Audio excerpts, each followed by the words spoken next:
Hello everyone, and welcome to the British Grand Prix. There's of course Silverstone then for the actual race. We've already seen qualifying of course. Now straight away I'm showing you this table as requested by a few people. So I currently top the standings by just 5 points, so very close at my home for a very good result in Silverstone if I can. So hopefully I can extend my lead there, and pretty confident I can do it as well. So qualifying we already saw then, and third there you can see there I managed to qualify, so I'm happy with that. But you can see it is an absolutely soaking wet race. I think it's 76% chance, so it is likely to stop before the end. But we are starting on full wet tyres then. So I don't know if I mentioned it in the qualifying video, but Onage is in this race as well. He's back there in 5th. You just saw him in the Toro Rosso. Just kind of a one-off thing just because he loves Silverstone so much. So he qualified on primes, that of course hasn't paid off. Since it's a full wet start anyway, so that's all equal. So there we go then. So away from the grid straight away. Not the best of starts. Them two ahead managed to get a slightly better start, squeezing each other there quite heavily. But Kiffer's very tight. They just went a little bit wide. Wasn't wide, sorry. Just has to slow it down so much because he's on the apex. Managed to go straight on the outside of him there, and stick firmly to the middle of the track so I don't have anyone diving up my inside. And looks like Furker's going to look going outside there, and which will of course be the inside for the next corner. So it's pretty much past me. Let's get a better exit, which I'm managing to do just about. And yes, it's a better exit around the outside for the next corner though. It's still full throttle even in the wet, and I use some curves to make sure to make the move done. And there we go, move done then. So that's me up to second place after the start, but Furker will be after me, and I just go to the middle of the track there just to make sure that, well, partly defending, but also making sure if he outbrakes himself, he's going to miss me, not fly straight into the back of me. So Jem just made a little bit of a mistake there, and runs a little bit wide. That allows me to catch up on him a little bit. Now I'm still running 1-1 wings. You can put your front wing up. I decided against it because I didn't want to upset the balance of the car. You know, if I went for 3-1 or something, it could have meant that it was a bit tail happy in the wet. So I just stuck with 1-1 because I knew it was going to be nice and balanced. Didn't want to mess about too much. But it does of course mean I've got great straight line speed, but it's not the fastest way to do a wet race at all. And I can tell you with Untitled Jem ahead is using 2-1 wings, and I think Kifler's using higher wings than that, but could be wrong. I'm not too sure about Firkin, to be honest with you. So in fact no, sorry, Firkin did tell me I think he's on 3-1 or something. But anyway, back to the race. We're 4-1 maybe. We're catching on Jem now nicely, so hopefully we can get a move on him pretty soon. And braking quite conservative. I've left this next lap in. Just watch the brake on the left hand side, the throttle as well. I've actually been quite cautious on lean as well, because I did start with aggressive fuel because I knew that would be better off the line, and in the wet you don't need the fuel of course, doesn't really help. And I just ran a little wide. That's take a corrective action, and that just put me off the track there, but I'll get away with that. So look at the brakes on the left hand side there. Of course in qualified I was absolutely full brakes there, and then just eased off towards the end of the braking zone. So I don't think at any point on this lap I hit full brakes. So just being so careful. My pedals of course aren't load cell, which basically means you have to put pressure on them. It kind of hits a point where it stops, and from there it's just based about pressure rather than how far the pedal travels more. And mine aren't, they're just totally standard pedals, just a bog Driving Force GT I use of course, so just totally bog standard pedals. So yes, it's always interesting for me to watch this overlay on the left hand side, just how careful I am. Throttle's easy to be careful of course, you've got to be careful with the throttle, but the brakes not so much. So do I brake into this next corner? Usually it's just a small lift. Do I brake? Yeah, a little bit of brakes there, down to 5th just to make it turn in nicely, and that was a sweet corner there. And I managed to pull away a little bit from Furker, but Jem managed to pull away from me as well. But I'm not taking too many risks. I want to just get settled into this race. Second, I'm happy with that for now. Just get settled into this. My wet weather pace isn't usually the best, particularly 1-1 wings. It's not usually the best. So here we go, using the rest of my curves. Should be faster in a straight line, as I mentioned before. A second between all of us pretty much. Second to Jem and a second to Furkin. Going to lean this final set now, save a bit of fuel. Looks like Jem's run a little bit wide there, but I've got a little bit too much on the inside. Could take more speed through there, definitely brake a bit later. And here we go into the final corner, still on lean, just trying to conserve some fuel, going quite cautious on the brake. Looks like Jem's run a bit wide in front there. That's going to cause me to be very tight for this next corner, and allow me to close right up to back and not quite get past. Unfortunately, I'm still on lean for now, and I don't really want to be on the side when it comes to the next corner anyway, so I'm going to stick to lean down this straight. And again, quite wide there. Jem looked like he was. He's got pretty good speed for that corner. Again, slightly higher wings than me, 2-1. Just helps him. I do a fast lap of the race there, and Jem has a little look there. He runs a little bit wide, so I have a little look, but it's not going to happen. So it looks like I'm not going to be able to get him, but we'll see how it plays out. Still on lean for now. I'm sure I'll go to standard now. Will I? Maybe not. Yes, I do. Using a bit of curves as well then, so Jem's managed to get away from me there in the traction zone. Look at the gap between 3rd and 4th, or maybe between 4th and 5th. Quite a big gap there. I'm not sure who it is, I didn't check as we crossed the line, but a lot closer to Jem now through these set of corners. And still not close enough to get a move on him, but he's gone a little bit to the inside there. Not a great exit. I've had a very good exit there, so that's going to be, I'm going to be nice and close to him come the next corner. It's with a bit of slipstream and, of course, my greater speed with my low wings. And here we go then. Look how close I am to now. Lots of spray. And he runs very wide there as well. I'm going to get on the throttle early, but no, he's going to be in the way. So I use a bit of curves now, though, because he's going to go up inside. But no, that's not going to happen. He's got too much of a run there because I tapped him. I'm taking adjusting there. I'm going to say adjusting actions. That doesn't make any sense, though. Just trying to adjust to avoid a corner cut, which is very easy to do in these wet conditions. Not only do you not really know when to turn in, but also, of course, the car with so much spray, it's difficult to know. And look at that, I'm pulling away from Firkin, even though he's in my slipstream, my low wings. And that was too cautious there. Cut the corner. It's not a fast way on that corner. I can brake later than that and take more speed through there. Still too cautious through there. Does Jem make the same mistake again? No, he does not. Nails the curve this time, in fact. So there we go then. That's status quo. Well, nice and close to him now. Hopefully I can stick with him then. So we're currently on lap 4. And we are about to skip ahead. With just a half a second gap to Ferguson behind him. So it's very, very close to lap 6 then. So 2.5 laps later. And looks like Jem did the exact same thing there. He just ran wide, even wider this time. So I'm going to try and have a look at his inside. But no, he held it nice and tight. And with benefit of hindsight, I probably could have gone around his outside there even. But I thought because of his line he was going to run deep. But no, he did the clever thing and just scrubbed off loads and loads of speed and just kept it tight there. So that's to take a couple of stabs at the turn in there. And look how spread out the field is. In fact, someone's even into the pits. Kifler is the fastest lap, 8/10 up my best lap. I'm going to look at the inside of Jem here. He's going to go wide. I'm going to look at the inside. I'm well alongside him. Oh, he squeezes me quite heavily there, but probably not going to get a good exit as him now. And Firkin is very, very close behind him. Kifler is not far behind him either. Of course, it's Kifler that I really care about for now in the championship. Use some curves here. Mainly to defend against Firkin, more on attack Jem at the moment. And I can go to the inside of the track here. Because I want Firkin down up the inside. And he runs a little bit deep there by the looks of it. And he's definitely lost time to me through that.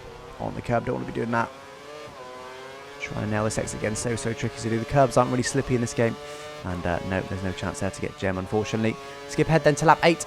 So I'm coming into the pits for another set of full wets. It's not drying up yet, still running just as heavy. And Jem did pit the previous lap. Jem and Firkin actually pitted the previous lap, and Kifler's just behind me. So they will probably be ahead of us. Unless I'm coming into the, just under my little display there on the left hand side.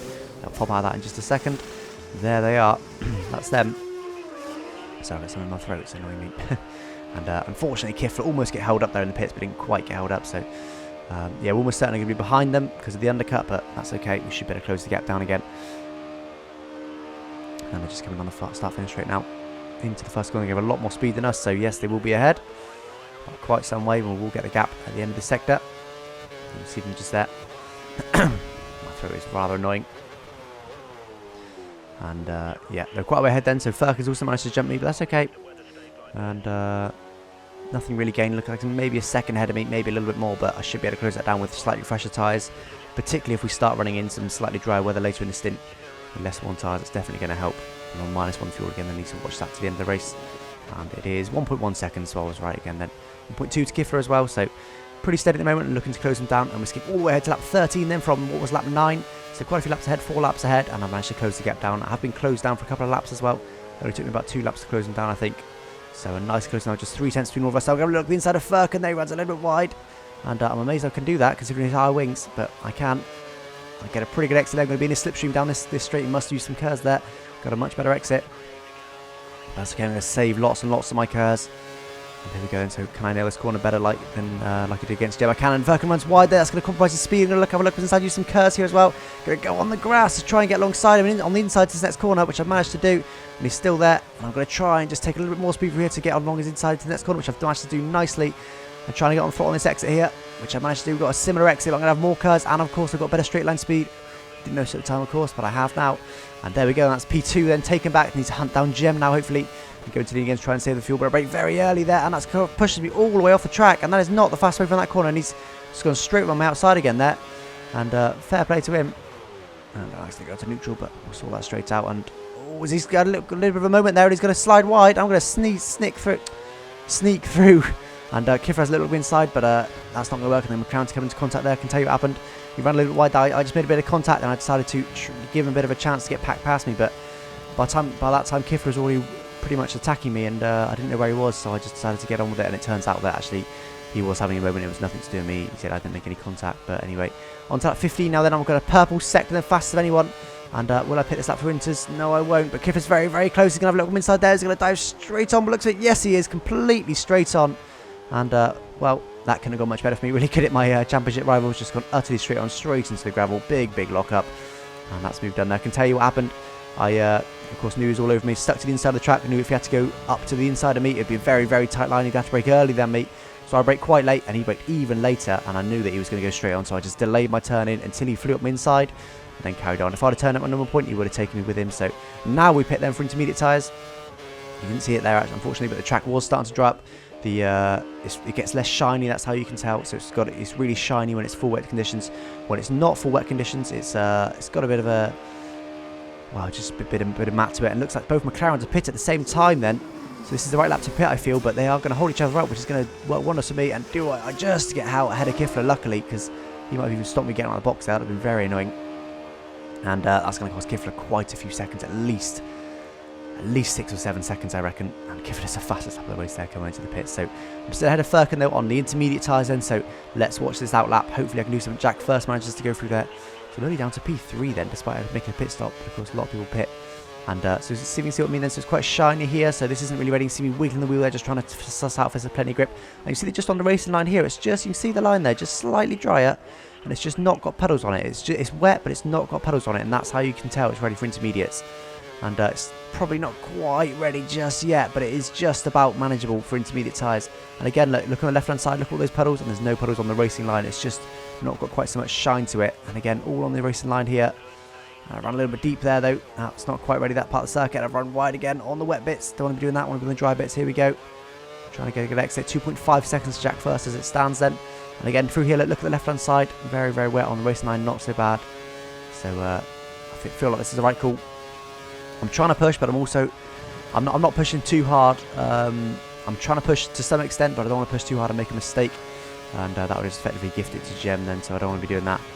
And you can see me pushing quite hard through here, though. Taking a lot of speed, just hoping the car will grip, which it does. And look at that. Was 2.5 seconds to Jack first, and I expect we passed him by the end of this straight. And just 6/10, so I gained 2 seconds on him in the middle sector there then. I can tell you on the right hand side with the pace there, I managed to gain a whole second on my previous best, on my previous lap. So it's definitely fast. I've definitely pitted on the right lap, so I should be ahead of Jem then. You see him in the pit there. I'll be amazed if he managed to stay ahead of me. I was very close to him, of course, when I boxed. And he will need something special in lap 2 to stay ahead of me. And he is trundling down the pit lane now, but it's such a long pit lane. It's going to be very slow. I'm going to be full speed, of course, around this first corner. And we're going to be on the apex at the same time, but we just heard in there. And there we go then, that's past him. So I'm in first position then, just 7 laps left to go. This bit's definitely drier. Look at that, much better line through there. And yeah, just 7 laps left to go then, and I'm currently leading this race. And Only doesn't really feature, does he? He usually so strong on this track, but he I think he had contact in the first corner there, and of course only qualifying 5th didn't help with that. And yeah, so he's not really featured in the top 4. We had a very close battle with the top 4, but Only just hasn't really featured in that as yet. And 3.5 seconds to Jem then, with just 7 laps left to go. I'm going to skip ahead all the way to lap 24 then. The gap is now 1.8 seconds to Jem, but look how dry this is. It's stopped raining, and this is ready for dry tyres now. Look at that, just struggling for grip through there. I don't want to be on. I want to be on the wet line if I can. I'm still sticking to the dry line for now. Got enough grip to be getting on with, but it's a little bit wide. Definitely better for dry tyres. Jem pits behind us. Jem pits presumably for a set of options then. But there's just 2 laps left to go, and it is definitely ready for dry tyres. But I didn't pit because I knew there was only 2 laps left to go. I thought such a long pit line, probably a 30-second pit stop at cost shoot. So I decided against pitting because I don't think I can make up 15 seconds a lap. It's not that bad yet. I probably will lose 15 seconds on the final lap, but not on this lap. And you see it's not quite dry yet. It's just damp. It's not dry. So that's my saving grace at the moment. I can still keep a bit of pace, but looks like Firkin's the next car behind me. Then a little bit of a gap to him, so this win is mine to lose then. Just 2 laps left to go. And we will have a look at the gap in just a minute. Just looking for some water there. May need to cool the tyres down. The racing line's still okay for instance at the moment, but this bit's looking pretty dry. Just struggling for grip. Only lost 2/10 the first sector though, so it's not too bad.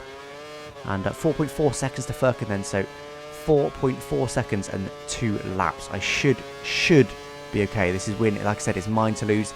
At the moment, don't need to go on the wet. I just need to be on it to cool the tyres. And for no apparent reason, the way this game works is if the wet gives you more grip. Unless your tyres are overheating to cool them down, there's no scenario that the wet gives you more grip. Like I said, you should seek out the wet to you see front left there very hot. Seek out the wet like I'm doing to cool them down, but that doesn't actually give you more grip on the wet, of course. But unfortunately it does in this game. But for now, we're getting away with that. But it is pretty dry on this line. Not fully dry still yet. There was still a bit down, but that bit's dry, definitely. So I'm going to have to seek out the wet here. You can see me sticking to the inside again. The previous experience with this game, the wet, for no apparent reason, is actually more grippy. Still 4.2 seconds to Firkin then. So it's going to be near as damn it 4 seconds as we cross the start-finish line for the final lap of the race. And absolutely mine to lose now, isn't it? 4 seconds. Just need to not make a mistake. That's all I need to do. I'm still seeking out the lines there. Look at that. No grip at all now. Only lost 2.2 seconds on that previous lap. So, yep. I've just run deep there, though. Don't want to be doing that. Luckily managed to stay on the track. And 3.8 seconds it was as we crossed the line to Firkin.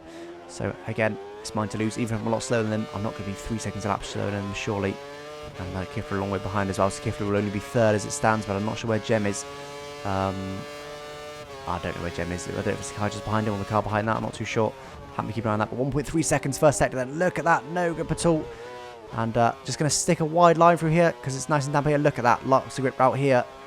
You get better grip. As I said, and that's bone dry now. This is a dry track, and only just the fastest lap of the race there with his dry tyres. And, well, and I think it is Jem there. Look on the mini-map. Of course, it's me, Firkin, then Kifler, another car. Then it's Jem behind him. I ran wide there, though. That cost me time for sure.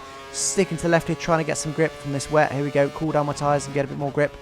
Can't really avoid the racing line through these corners. Gonna have to just stick to it and just bear it. And I could have gone a bit wider there to get a bit more grip, but that's okay. We've only got 1 sector left to go then.